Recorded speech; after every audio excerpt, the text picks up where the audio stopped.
Where was this when I was in school? It could make or break your application, but now colleges are reconsidering ACT and SAT scores. 41 Action News reporter Ariel Rothfield shows the small decision this year that could have a big impact on years to come.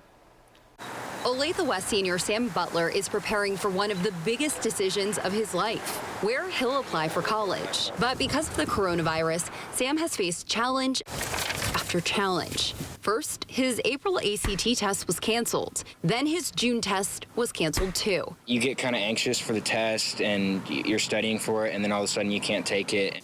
Making his college application process, which is due this fall, a little more stressful.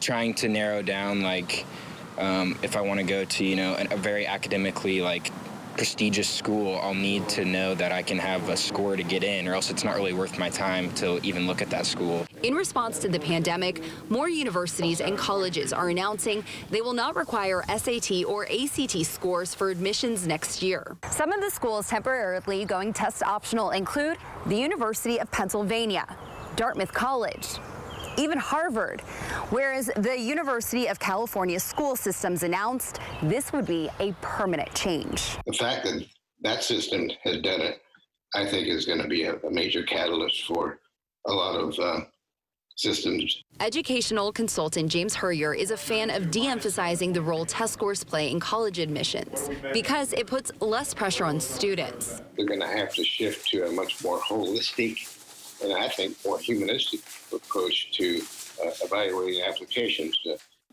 SATs and ACTs are no longer going to be a reliable measurement for what it takes to get into selected places. A year before the pandemic, Rockhurst University moved towards a test-optional admissions process where students can choose whether or not to submit their scores. We go in depth into the transcript and look specifically at grade trends and where their strengths are, where their weaknesses are.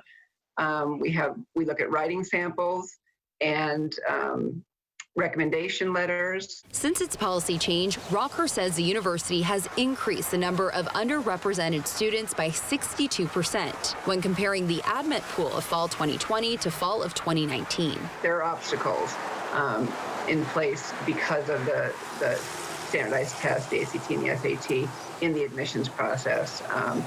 There's just some obvious disadvantages, and not be able to take the test multiple times, not be able to pay for expensive test preparation.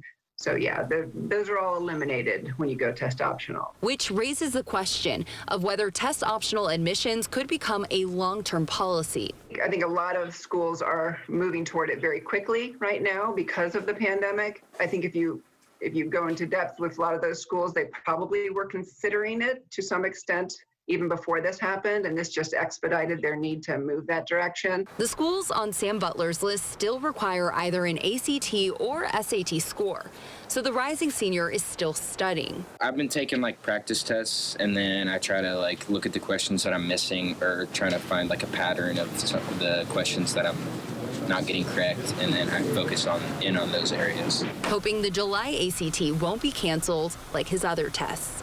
Reporting in Kansas City, Ariel Rothfield, 41 Action News. All right, let us know what you think. We posted this poll on Twitter asking, should you require ACT and SAT scores, or should the test be optional? Out of nearly 200 votes, it basically breaks down to about 60-40. 60% think that there should be a test optional application.